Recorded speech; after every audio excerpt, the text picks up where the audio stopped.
ನಾಡಿನಾದ್ಯಂತ ಮಕರ ಸಂಕ್ರಮಣದ ಸಂಭ್ರಮ ಮನೆ ಮಾಡಿದೆ.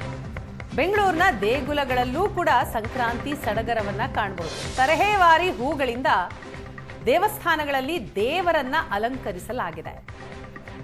ಬೆಳಿಗ್ಗೆಯಿಂದಲೇ ದೇವರ ದರ್ಶನಕ್ಕೆ ಭಕ್ತರು ಆಗಮಿಸ್ತಾ ಇದ್ದಾರೆ. ಸರತಿ ಸಾಲಿನಲ್ಲಿ ನಿಂತು ಭಕ್ತರು ದೇವರ ದರ್ಶನವನ್ನ ಪಡಿತಾ ಇದ್ದಾರೆ.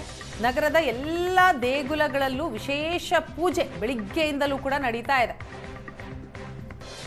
ಸಂಕ್ರಾಂತಿ ಹಬ್ಬದ ಹಿನ್ನೆಲೆಯಲ್ಲಿ ನಾವು ಗಮನಿಸ್ತಾ ಇದ್ದೀವಿ, ದೇವಸ್ಥಾನಗಳಲ್ಲಿ ವಿಶೇಷವಾಗಿ ಪೂಜೆ ಪುನಸ್ಕಾರಗಳನ್ನು ಹಮ್ಮಿಕೊಳ್ಳಲಾಗುತ್ತೆ. ಈ ಹಿನ್ನೆಲೆಯಲ್ಲಿ ಬೆಳಿಗ್ಗೆಯಿಂದಲೂ ಕೂಡ ದೇವಸ್ಥಾನಗಳಲ್ಲಿ ಭಕ್ತರು ಕೂಡ ಬರ್ತಾ ಇದ್ದಾರೆ. ಅದರಲ್ಲೂ ಐತಿಹಾಸಿಕ ಪ್ರಸಿದ್ಧ ಗವಿಗಂಗಾಧರೇಶ್ವರ ದೇವಸ್ಥಾನದಲ್ಲಿ ವಿಶೇಷ ಪೂಜೆ ಪುನಸ್ಕಾರಗಳು ನಡೀತಾ ಇದೆ. ಸದ್ಯ ಗವಿಗಂಗಾಧರೇಶ್ವರ ದೇವಸ್ಥಾನದ ದೃಶ್ಯ ಒಂದು ಕಡೆ ನೀವು ನೋಡ್ತಾ ಇದ್ದೀರಿ.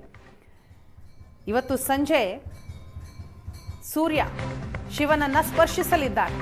ಇವತ್ತು ಗವಿ ಗಂಗಾಧರೇಶ್ವರನಿಗೆ ಸೂರ್ಯ ರಶ್ಮಿಯ ಸ್ಪರ್ಶ ಆಗತ್ತೆ.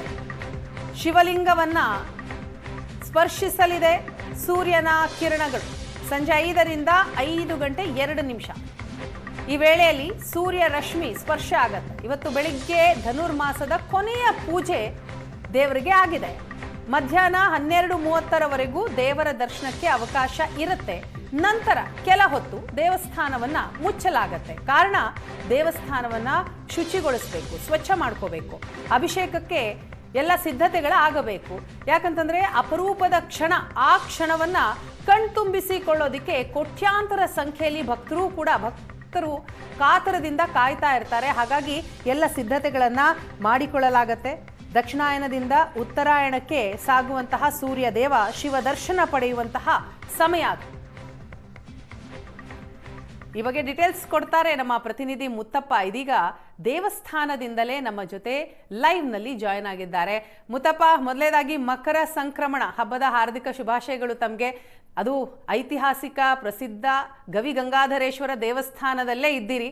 ಆಲ್ರೆಡಿ ದೇವರ ದರ್ಶನ ಕೂಡ ಆಗಿರುತ್ತೆ. ಅಲ್ಲಿ ಹೇಗಿದೆ ಚಿತ್ರಣ, ಯಾವ ರೀತಿಯ ಸಿದ್ಧತೆಗಳು, ಸಂಜೆಯ ಒಂದು ಸೂರ್ಯನ ದರ್ಶನ ಶಿವನಿಗೆ ಆಗಬೇಕು, ಆ ನಿಟ್ಟಿನಲ್ಲಿ ಮಾಡಿಕೊಳ್ಳಲಾಗಿದೆ? ವೀಣಾ, ಸಿಲಿಕಾನ್ ಸಿಟಿಯಲ್ಲಿ ಮಕರ ಸಂಕ್ರಮಣದ ಒಂದು ಸಂಭ್ರಮ ಮನೆ ಮಾಡಿರುವಂಥದ್ದು. ಮತ್ತೊಂದು ಕಡೆ ಬೆಂಗಳೂರಿನ ಐತಿಹಾಸಿಕ ಪ್ರಸಿದ್ಧವಾಗಿರುವಂತಹ ಶ್ರೀ ಗವಿಗಂಗಾಧರೇಶ್ವರ ದೇವಸ್ಥಾನದಲ್ಲೂ ಕೂಡ ಇವತ್ತು ಗವಿಗಂಗಾಧರೇಶ್ವರನಿಗೆ ಸೂರ್ಯಾಭಿಷೇಕ ನಡೆಯುತ್ತೆ.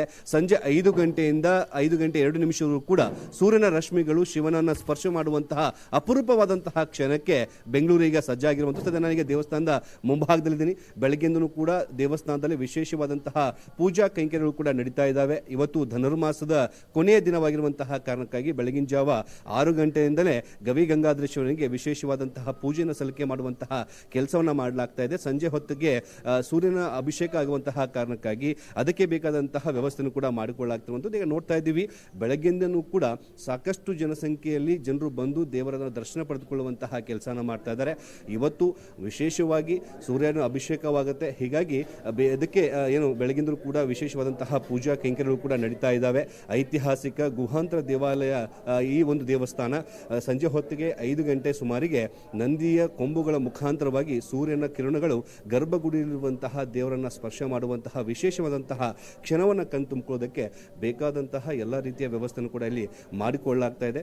ಈಗಾಗಲೇ ಧನುರ್ಮಾಸದ ಕೊನೆಯ ದಿನವಾಗಿರುವಂತಹ ಕಾರಣಕ್ಕಾಗಿ ಬೆಳಗ್ಗೆಯಿಂದ 6 ಗಂಟೆಯಿಂದಲೂ ಕೂಡ ವಿಶೇಷವಾದಂತಹ ಪೂಜೆಯನ್ನು ಕೂಡ ಸಲ್ಲಿಸಲಾಗ್ತಾ ಇದೆ.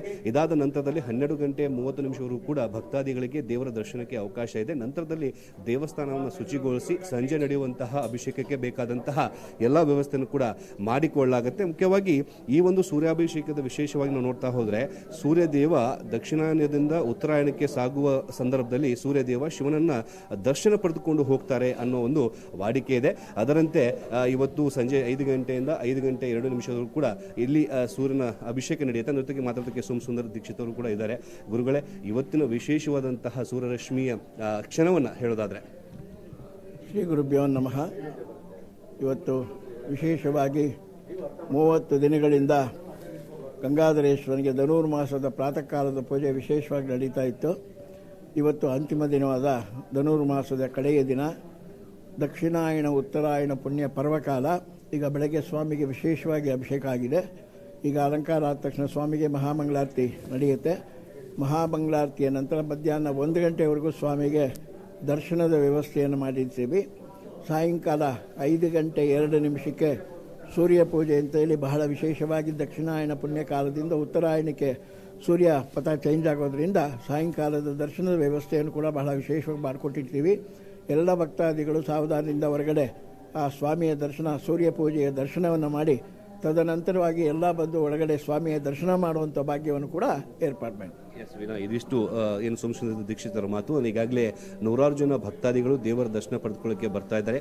ಮುಖ್ಯವಾಗಿ ಧನುರ್ಮಾಸದ ಕೊನೆ ದಿನವಾಗಿರುವಂತಹ ಕಾರಣಕ್ಕಾಗಿ ಬೆಳಗಿನ ಜಾವಿಂದನೇ ಏನು ದೇವಸ್ಥಾನದಲ್ಲಿ ಪೂಜಾ ಕೈಂಕರ್ಯವನ್ನು ಕೂಡ ನೆರವೇರಿಸಲಾಗ್ತಾ ಇದೆ. ಸಂಜೆ ಹೊತ್ತಿಗೆ ಸೂರ್ಯಾಭಿಷೇಕ ನಡೆಯುತ್ತೆ. ಅದಕ್ಕೆ ಬೇಕಾದಂತಹ ಸರ್ವ ರೀತಿಯ ಸಿದ್ಧತೆಗಳನ್ನು ಕೂಡ ನಾವು ಮಾಡ್ಕೊಳ್ತಾ ಇದ್ದೀವಿ ಅನ್ನೋ ಮಾತನ್ನು ಕೂಡ ಇಲ್ಲಿರುವಂತಹ ಪ್ರಧಾನ ಅರ್ಚಕರು ಹೇಳ್ತಿರುವಂಥದ್ದು. Veena, thank you Muthappa.